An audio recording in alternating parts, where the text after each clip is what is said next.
Meu nome é Esmeralda. Trabalho com forças que a maioria prefere não nomear há mais de 20 anos. Já vi de tudo.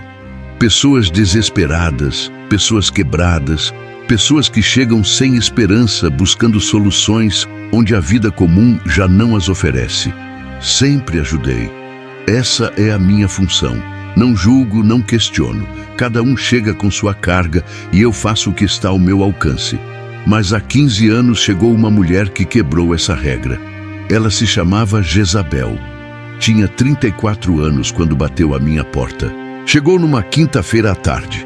Lembro desse dia porque chovia forte e ela chegou encharcada, tremendo. Não era só pelo frio. Havia algo mais naquele tremor. Reconheci imediatamente. Era medo. Medo profundo. O tipo de medo que só aparece quando você sabe que fez algo sem volta. Pediu uma consulta urgente, disse que precisava entender o que estava acontecendo com sua vida, que tudo havia desmoronado e não sabia por quê. Sua voz se quebrava ao falar. Tinha olheiras profundas. Percebia-se que ela há muito tempo não dormia bem, nem se alimentava direito. Suas roupas estavam limpas, mas velhas e gastas. Havia perdido muito peso. Vi isso imediatamente. Aceitei vê-la. Sentamo-nos e comecei a trabalhar. Desde o primeiro momento senti algo denso ao redor dela, algo que pesava no próprio ar. Não era simples, não era inveja de vizinho nem mal olhado mal feito. Era algo grande, deliberado, sombrio. E o mais importante, era algo que ela havia buscado. Senti nos meus ossos. Jezabel começou a me contar sua história. Disse que há 2 anos sua vida se tornara um inferno. Seu casamento estava destruído, completamente arruinado. Seu marido, que antes era atencioso e carinhoso, tornou-se distante, frio como gelo.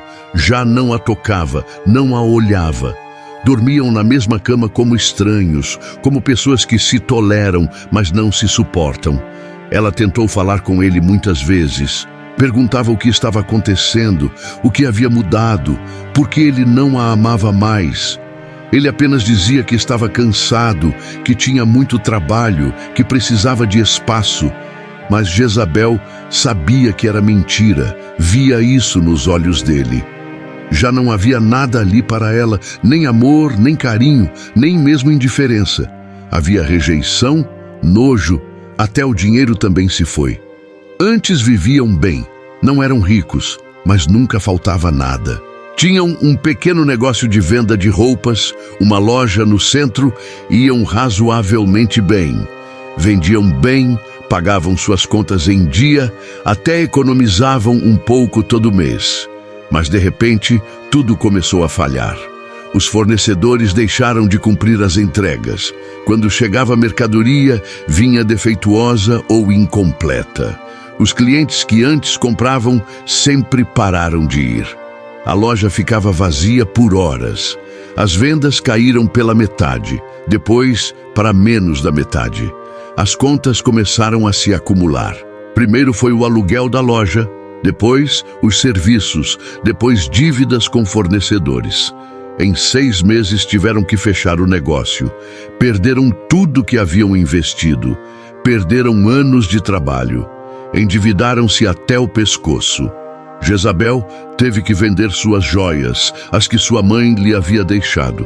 Teve que vender móveis da casa, eletrodomésticos, qualquer coisa para pagar as dívidas mais urgentes. Contou que seu marido começou a beber depois de fechar o negócio. No início, era apenas uma cerveja à tarde, depois 2, depois meia garrafa de pinga, depois a garrafa inteira. Tornou-se agressivo, não batia, mas suas palavras eram como facas. Dizia que ela era uma fracassada, que por culpa dela estavam assim, que ela não servia para nada, que se arrependia de ter se casado com ela, que gostaria de nunca tê-la conhecido. Jezabel chorava todas as noites, se trancava no banheiro para que ele não a ouvisse. Sentia-se morrer. Não entendia o que havia acontecido, como haviam chegado àquele ponto. 2 anos antes eram felizes, ou pelo menos ela pensava. E agora viviam no inferno. Tentou resolver as coisas de todas as formas possíveis. Procurou emprego, mas ninguém a contratava. Quando conseguia algo, durava apenas alguns dias. Sempre acontecia algo. Um problema com o chefe, uma briga com uma colega, um acidente bobo que a fazia ser demitida. Era como se algo a perseguisse, como se uma sombra não a deixasse avançar. Procurou ajuda espiritual, foi a uma igreja, falou com o padre. Ele disse para rezar, ter fé. Jezabel rezou todos os dias por 2 meses. Nada mudou. Foi a outra igreja. Outro padre disse o mesmo. Mais orações, mais fé, nada. Então buscou outro tipo de ajuda. Foi a um curandeiro recomendado por uma vizinha. O homem fez uma leitura e disse que ela tinha trabalhos sobre si, muitos trabalhos, que alguém tinha inveja, que queria vê-la mal. Fez uma limpeza com ovo e ervas, deu um banho para ela fazer em casa durante 7 dias. Jezabel fez tudo, à risca, sem resultado. Foi a outro curandeiro. Ele disse o mesmo, trabalhos pesados, invejas fortes. Fez outra limpeza, deu outras ervas, outros banhos. Novamente nada. A situação permanecia igual ou pior, porque a cada dia o marido se afastava mais. Cada dia tinham menos dinheiro, cada dia sentia mais desespero. O terceiro curandeiro que visitou foi mais específico. Disse que o que estava sobre ela não era algo que alguém havia feito contra ela. Era algo que ela mesma havia provocado, algo que retornou. Jezabel se assustou, negou tudo. Disse que não havia feito nada. O homem não insistiu. Cobrou e a deixou ir. Foi depois disso que chegou até mim. Alguém lhe deu meu nome. Disseram que eu era boa, que podia ajudá-la, que eu realmente podia ver as coisas como eram. Enquanto me contava tudo, eu observava, não apenas escutava. Observava sua energia, as sinais, acendi velas, lancei as cartas. Cada ação confirmava o mesmo. Havia trabalhos sobre ela, trabalhos espirituais pesados, mas havia algo mais, algo que não encaixava. A energia ao redor dela não vinha apenas de coisas feitas contra ela. Havia algo vindo dela mesma, algo que ela havia iniciado, algo que desencadeou e agora não podia controlar. Quando terminou de contar sua situação, fiz perguntas diretas. Perguntei se ela havia feito algo, se havia procurado algum trabalho antes, se havia tentado resolver seus problemas por outros meios, meios que não fossem rezas ou limpezas comuns, meios mais fortes, mais sombrios. Jezabel ficou nervosa. Vi em seu corpo, em como movia as mãos, em como evitava meu olhar. Começou a negar.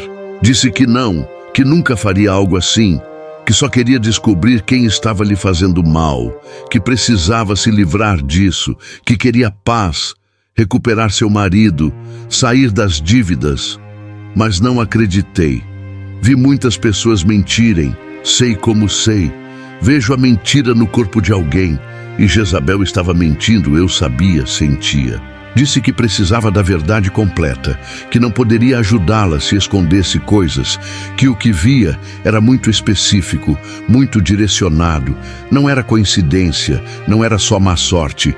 Havia algo mais, algo que ela havia feito e precisava me contar se queria que eu pudesse ajudar. Jezabel ficou em silêncio, um silêncio longo, desconfortável. Vi suas mãos tremerem no colo, seus olhos se encherem de lágrimas, sua respiração ficar pesada. Lutava consigo mesma, decidindo se confessava ou continuava mentindo. Finalmente falou. Sua voz era quase um sussurro. Disse que sim, havia feito algo, mas que não era macumba, que não era nada ruim, que só buscava uma solução para sua situação. Uma solução que naquele momento lhe pareceu razoável, necessária. Até pedi que me contasse tudo.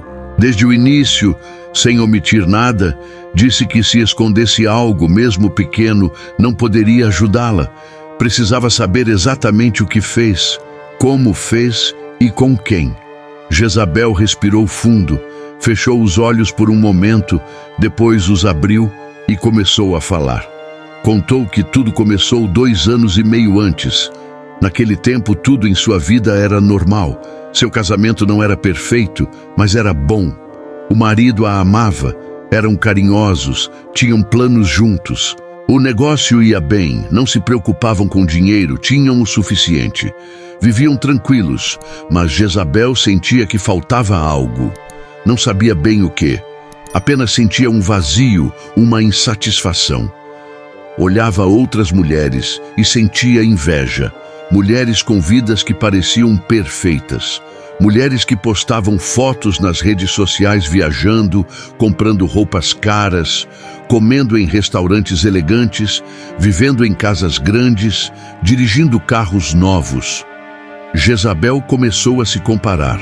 Sua casa era pequena, seu carro era velho, suas roupas eram comuns, ela não viajava, não ia a restaurantes caros, não tinha nada do que aquelas mulheres tinham e isso a corroía por dentro, fazia ela se sentir menor, inferior, como se sua vida não valesse nada.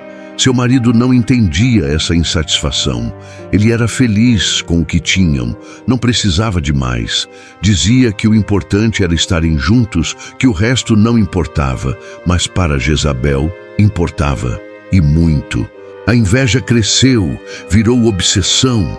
Ela passava horas nas redes sociais, olhando as vidas de outras mulheres, imaginando como seria ter o que elas tinham, sentindo ressentimento, perguntando por que elas sim e ela não. O que tinham feito para merecer aquelas vidas? Por que a vida era tão injusta? Uma dessas mulheres que ela seguia era alguém que conhecia. Não eram amigas próximas, tinham se visto algumas vezes em eventos, trocado cumprimentos e conversas superficiais. Jezabel sabia seu nome completo, sabia onde morava, conhecia sua família, sabia que tinha 2 filhos, sabia que o marido também trabalhava na empresa. Essa mulher era dona de uma empresa grande de importação e exportação que movimentava muito dinheiro.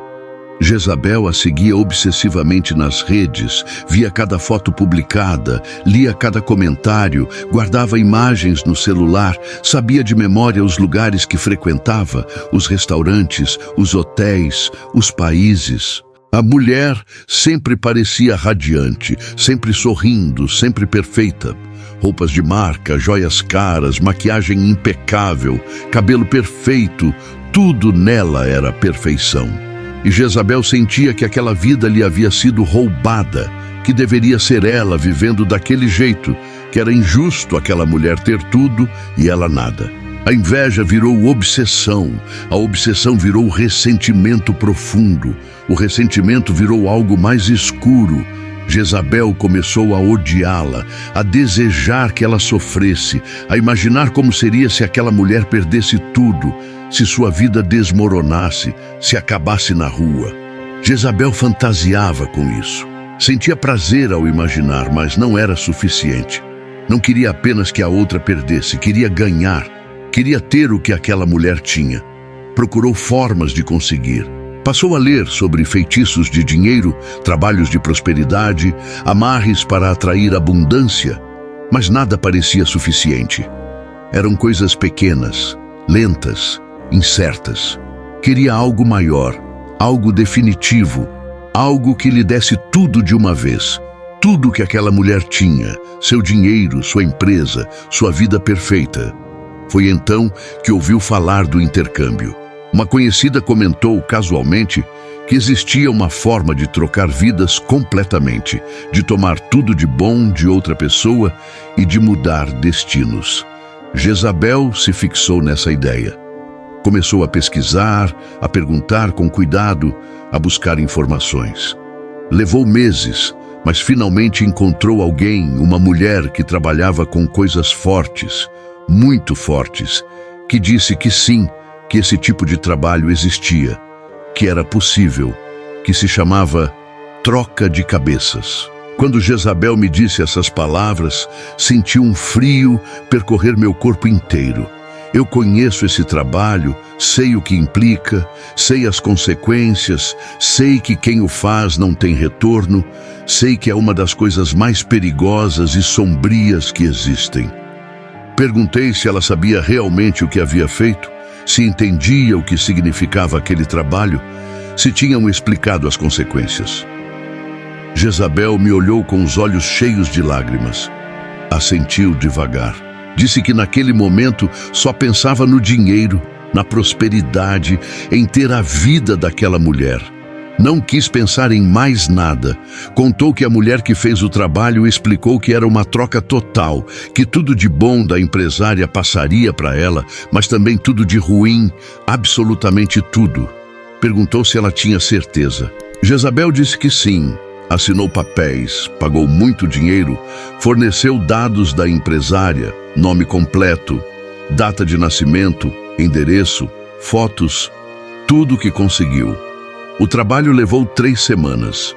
Jezabel foi várias vezes até aquela mulher. Não me contou detalhes do processo, só disse que era forte, que havia coisas que preferia não lembrar, coisas que lhe causavam pesadelos. Quando terminou, ela esperou. Esperou que o dinheiro começasse a chegar, que oportunidades aparecessem, que sua vida mudasse.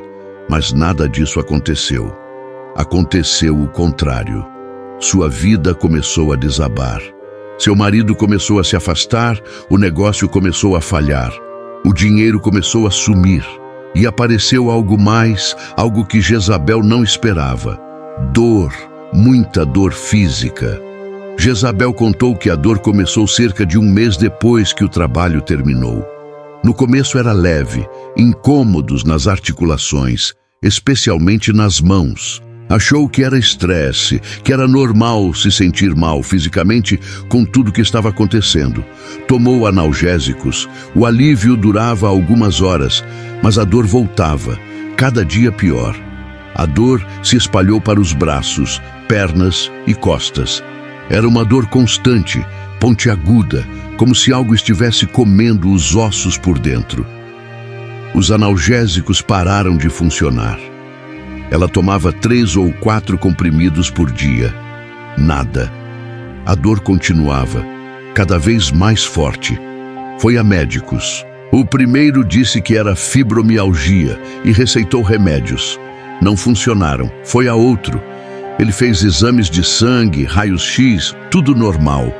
Disse que provavelmente era estresse, que descansasse, fizesse exercício. Jezabel mal conseguia andar de tanta dor. Como faria exercício? O terceiro médico foi mais honesto. Disse que não sabia o que ela tinha, que os sintomas eram estranhos, pareciam algo específico, mas os exames não mostravam nada. Recomendou um especialista. Jezabel não tinha dinheiro para isso. Com as dívidas, mal conseguia pagar consultas básicas. A dor ficou insuportável. Havia dias em que não conseguia levantar da cama. Seu marido já nem perguntava como ela estava. Via ela se contorcendo e saía de casa para beber. Voltava bêbado, gritava que ela era dramática, que inventava doenças para não trabalhar ou ajudar com as contas. Jezabel ficava sozinha na cama chorando, não apenas pela dor física, mas por tudo. Pela vida destruída, pelo casamento arruinado, pelas dívidas, pela pobreza, pela dor que não a deixava viver, pelo desespero de não entender o que estava acontecendo. Então, começou a suspeitar. Lembrou das palavras da mulher que fez o trabalho. Tudo de bom da empresária passaria para ela, mas também tudo de ruim, sem exceções. Jezabel começou a investigar. Procurou informações sobre a empresária nas redes sociais, que continuava publicando fotos, viajando, sorrindo, mas Jezabel começou a notar algo. Nas fotos mais recentes, a mulher parecia diferente, mais magra. Seu sorriso parecia forçado, já não publicava tanto. Antes postava fotos quase todos os dias. Agora passavam semanas sem postar nada. Jezabel começou a perguntar com cuidado a pessoas que conheciam a empresária. Perguntava como ela estava, como ia a vida, se tudo estava bem. A maioria dizia que sim, que tudo estava perfeito, que a empresa ia muito bem, que ela continuava sendo a mesma mulher bem-sucedida de sempre. Mas uma pessoa deu informações diferentes. Uma mulher que trabalhava na empresa disse que a chefe estava estranha ultimamente, mais animada, mais energética, como se um peso tivesse sido retirado dela. Antes ela estava sempre cansada, queixava-se de dores, tomava muitos remédios, ia frequentemente ao médico, mas nos últimos meses nada disso. Estava renovada, cheia de vida. Jezabel sentiu pânico. Entendeu o que havia acontecido. A empresária tinha uma doença que causava dor, muita dor, tratada com remédios caros e médicos especializados, mantida em segredo porque ela tinha dinheiro para controlá-la, para que ninguém percebesse. E agora, essa doença era de Jezabel. O intercâmbio havia sido completo. A prosperidade da empresária não chegou a Jezabel, mas a doença sim, em toda a sua força. Jezabel pesquisou mais. Buscou na internet sintomas que coincidissem com os que sentia. Dores nas articulações, dores musculares, fadiga extrema, inflamação. Encontrou várias doenças que se encaixavam, mas não podia ter certeza. Precisaria de médicos especialistas, exames caros e não tinha dinheiro. Tentou contatar a mulher que fez o trabalho. Foi várias vezes procurá-la, mas a casa estava vazia. Perguntou aos vizinhos, disseram que ela havia ido embora meses atrás. Ninguém sabia para onde. Jezabel ficou sozinha com seu problema, sem solução, sem ajuda, sem esperança. Meses se passaram e a dor piorava. Jezabel não podia mais trabalhar, nem realizar tarefas básicas em casa. Seu marido precisou arranjar um emprego mal pago na construção civil, ganhando o mínimo para se alimentar.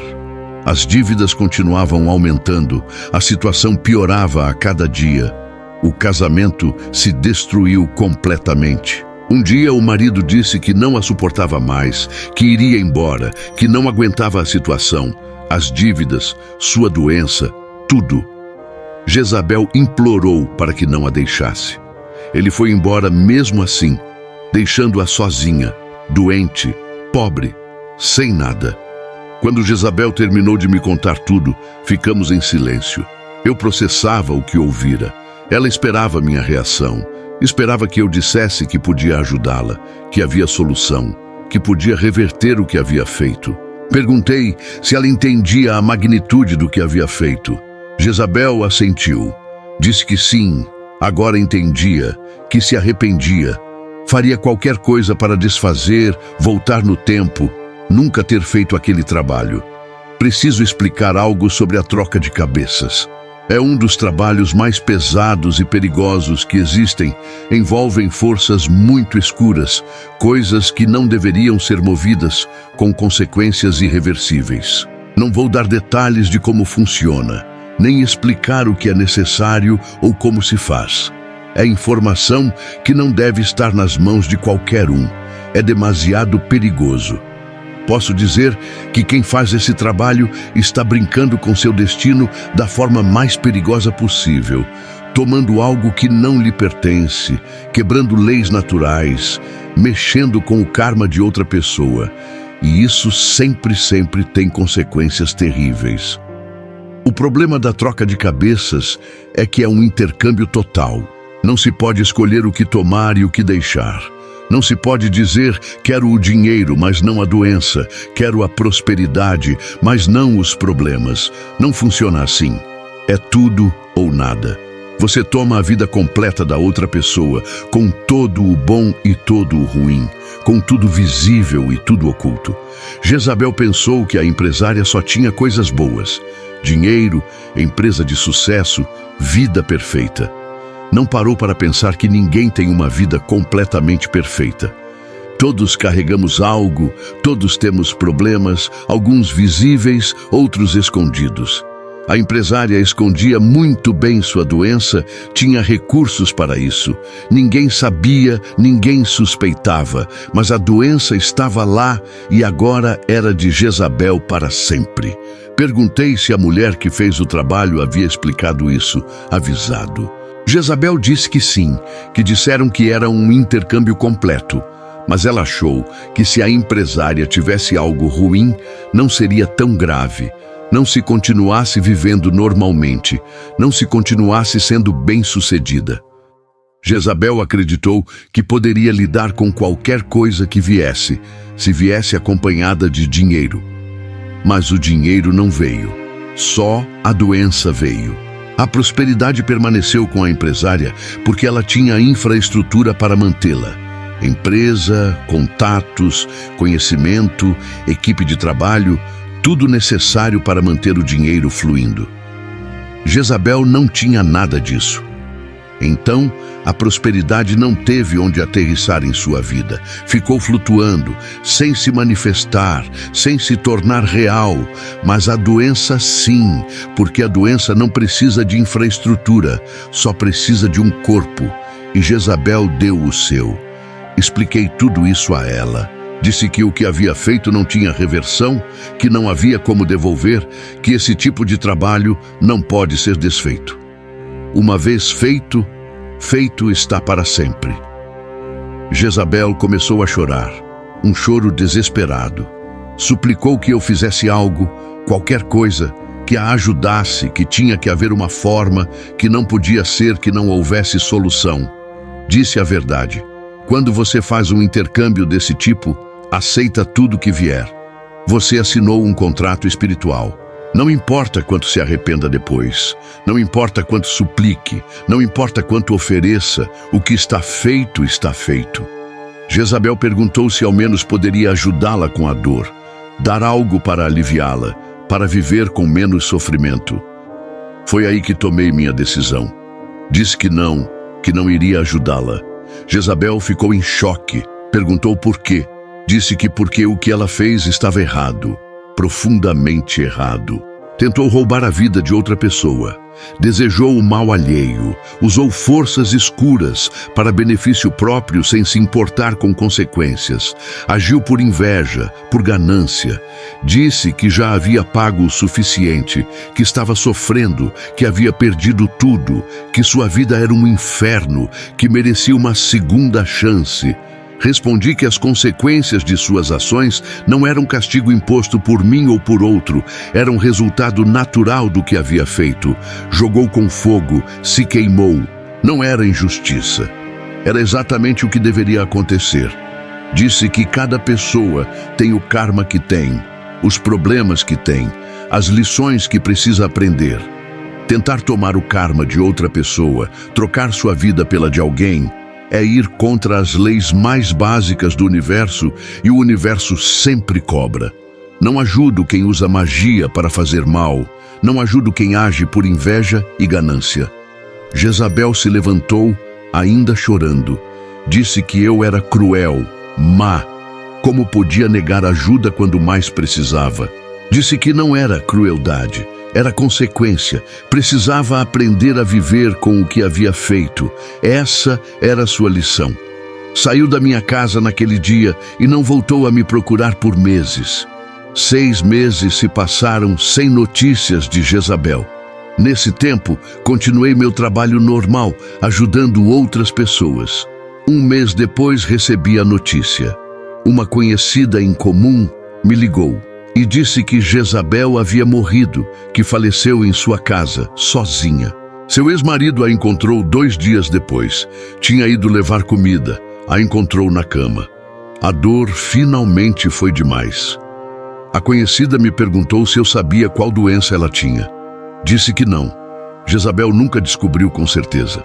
Ela contou que após a morte fizeram autópsia e descobriram que tinha uma doença degenerativa nas articulações, que com tratamento adequado poderia ser controlada.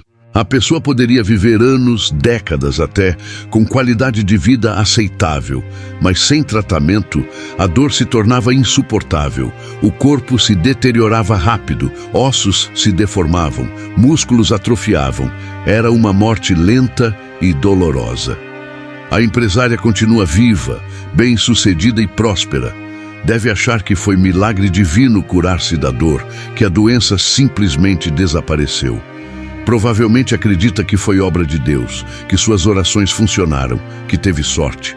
O que ela não sabe é que sua saúde foi restaurada porque alguém teve a péssima ideia de fazer o feitiço troca de cabeças, onde o único resultado que Jezabel conseguiu foi trocar sua saúde por uma doença que a levou à morte.